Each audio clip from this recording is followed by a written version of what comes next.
The Jorgensen twin screw clamp patent is 120 years old. For those of you that like to learn about hand tools, there's a great school online. An air cleaner that turns on automatically.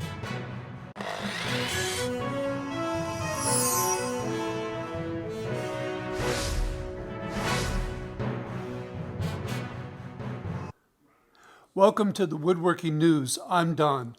The Woodworking News is brought to you by WB Fine Woodworking. This report covers one of the AWFS Visionary Awards for 2021. It's something that just about anyone might find useful. This is the list of AWFS Visionary Awards for 2021 that might be useful for home workshops. The one I'm going to highlight today is Armorite MDF from Roseburg Forest. This is an MDF material that is useful for outdoors. You heard that right. This is an exterior MDF. They claim it's good for bathroom cabinets, countertops, exterior signage, above-ground exterior paintwork, such as shutters, moldings, millwork, raised panels, doors, and cabinets. Exterior games as well. As shown in this brief video from Roseburg, Armorite works just like regular MDF.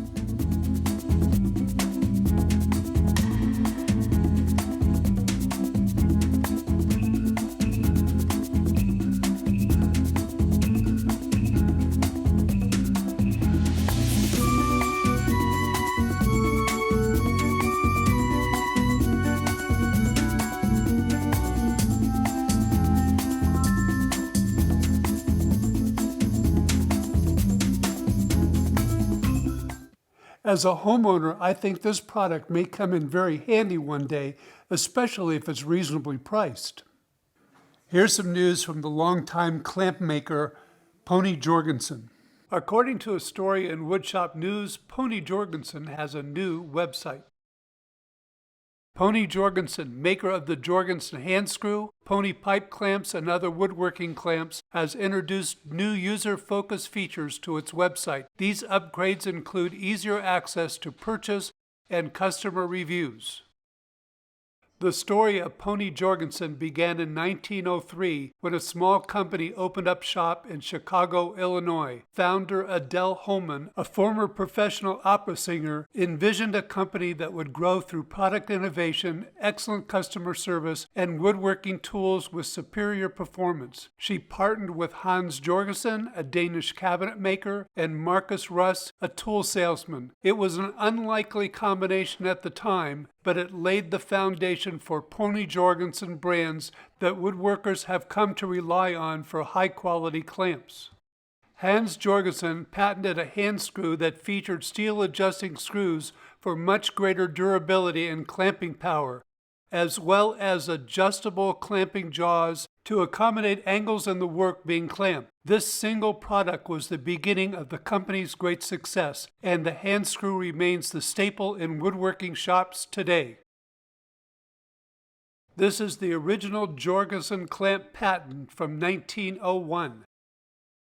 Here's their original ad and logo and subsequent ads from later years. To find out more about the company's current products and to check out their new website, go to ponyjorgensen.com. It's amazing that back in 1903, this company was founded by a woman. I understand that her gender was kept secret and she signed her documents and correspondence A.V. Holman. This is an example of the old-style twin screw clamps. Everything was made of wood. The screws, the handles, and the jaws were all made from wood. And mostly they were used for parallel. Now you can, if you try to adjust them, you can get some racking done. Notice I'm coming in a little bit at the top there, but that's very difficult to do. Most of the time, these were used with the jaws parallel to one another. What Hans Jorgensen came up with was a different way to do things. First of all, the screws are metal, so they're stronger, but the key was the slots in the wood piece, and then there's a pivot metal piece in here that allows these to be racked so that I can clamp down on the bottom or open up on the bottom. It's hard to know which way they're going to go on these. I can open up on the bottom and you could clamp something that was a strange shape in there. Or I could go the opposite way on the bottom and close that up. And again, use the clamp to clamp something that was a different shape. So that's what Hans Jorgensen came up with. A great way to use hand screw clamps. And I'm sure that all of you have some of these sitting around someplace in your shop. A few months ago, I did a video at the drill press where I used the hand screw clamp to hold objects for drilling.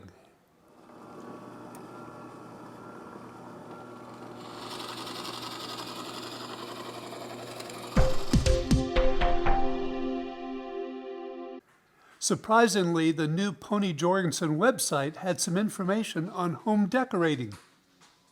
According to the Pony Jorgensen's website blog, hashtag trending now, top woodworking trends in 2021. Under lighter woods, we've seen the light side of wood that is, whether found in the decor around you, your own shop, or commission request. You'll surely be seeing a lot more light-toned wood being utilized in woodworking this year. Types like Scandinavian blonde, maple, white oak, and birch are great options when looking for lighter woods. Under flawlessly flawed, rustic, rugged, or refined, who says you can't have all three? Especially with the perfectly imperfect woodworking creations gaining popularity right now. That's right, bring on those live edges, contrasted wood grain, and visible nail holes. We're digging the way this trend embraces a project's flaws and think you will too. You see, I'm not the only one who feels that home decorating is something that woodworkers should keep up on.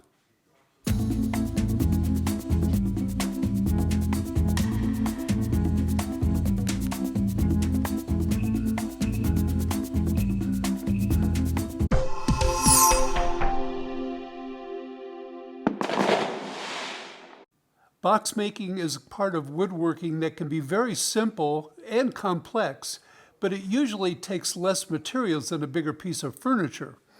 Here's a new book from an Australian author on box making. 70 Box Projects for the Beginner and Intermediate Woodworker by Daniel Grace. The book was published August 30th, 2021 with 246 pages. Daniel Grace is a retired Australian cabinet maker with 50 years experience in the cabinet industry. Over that time, he's worked out the concept that you don't have to be an expert to create fine woodwork that you can be proud of. The box projects that appear in this book are a good example of that. In the How-To series chapter, he walks you through, step by step, exactly how to execute procedures to create the art of fine box making for beginner, intermediate, and expert box makers. Everyone will find pleasure working on the projects in this book, following along through Daniel's woodworking journey and explore the range of materials he's encountered. With over 30 different timbers used and a great chapter on Australian timbers, he mixes them in ways that are visually stunning and makes this book a great, helpful read. I found the book through Amazon.com. I'm not sure who else sells the books. You might have to search for it. Just the chapter on Australian hardwood sounds interesting to me. Most of their hardwoods are much harder than the hardwoods that we have in the Northern Hemisphere. And I understand that even their softwoods are harder than most of our hardwoods.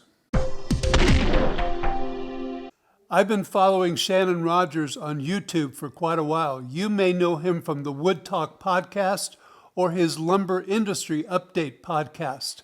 Shannon also has a Handtool school. This is where he's putting in a lot of his efforts lately and has sort of abandoned YouTube for a while. The highlighted online instruction is the Handtool School with Shannon Rogers. These are only some of the projects that you'll make during the semesters of the Handtool School. The Handtool School provides a step-by-step hand tool course. Over 600 hours of video instruction in the school. Our semesters provide a structured curriculum that guides you on a logical path from Hand Tool Zero to Hand Tool Hero. Add to this complete furniture projects, fun shop projects, standalone technique tutorials, and question and answer office hour sessions with Shannon. Everything you need to understand, sharpen, use, and love hand tools. For a preview of the Hand Tool School and Shannon's work, check out his YouTube channel and website, which are both under Renaissance Woodworker. His website also tells all about the Hand Tool School with the guy in the videos, Shannon, and his shop dog, Kenny Rogers. If you're at all interested in using hand tools, you might want to check out the Hand Tool School. I have no idea what the cost is, but that's something you can investigate. There are a lot of different squares on the market for woodworkers these days. Here's a new one from iGaging. Chipsfly.com has introduced iGaging multifunction layout squares. Their features include parallel and perpendicular layout, precision angle marking, center finding, and joinery offsets. The two squares come in a box with a mechanical pencil and extra lead. Each of the squares is laser cut from a single piece of solid aluminum on state-of-the-art CNC equipment. The single-piece construction and manufacturing process assures that the squares are accurate to within 1/1000th of an inch along the tool's length. The large 12-inch square features a 13-inch outside and a 12-inch inside scale, and boasts a 5-inch scale along the handle's length, plus a 1 3/8-inch scale on the end. Using the mechanical pencil in the holes along the square's length, it's easy to draw parallel lines. Due to the square's 90-degree accuracy, it's also easy to draw perpendicular lines. A 45-degree cut in the handle enables the quick layout of 45-degree angles. The squares are marked to include angles from 5 degrees to 60 degrees. The outside scale on each square includes a center finder feature. Magnets along the short side of both squares allows them to be attached to any magnetic surface. This feature can be very handy when checking for square.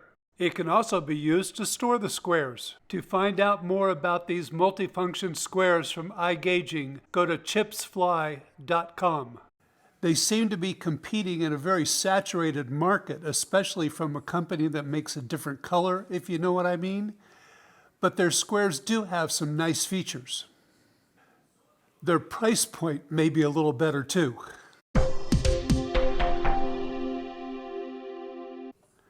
One thing about the internet that's been a game changer for many is that it provides possibility of exposure to vast numbers of people and small companies, especially individuals like me. The following YouTube recommendation is for someone who has overcome a lot of adversity in his life through his exposure to the internet and especially YouTube. The person I'd like to recommend is Chris, over at A Glimpse Inside. Recently, Chris was able to go full-time on YouTube. In a video I've linked to below, Chris explains how and why he went full-time.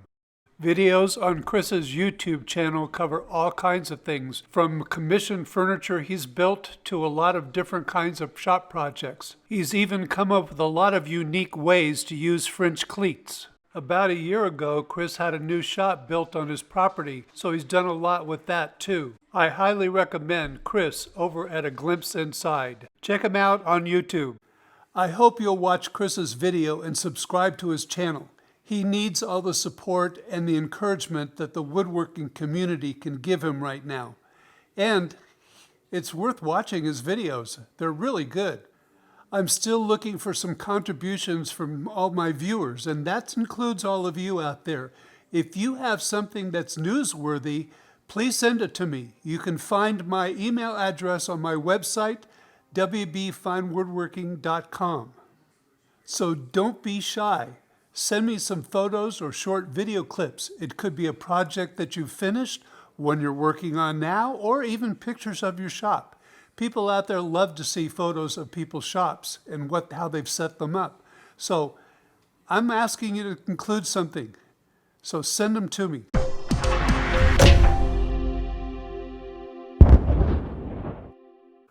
When I had the air conditioning installed in my shop, I made sure that I also put in an air cleaner. I thought the air cleaner would help keep the filters from my air conditioning cleaner, and I wouldn't have to clean them as often.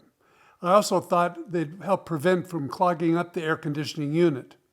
This is a new air cleaner that was introduced at AWFS by General International.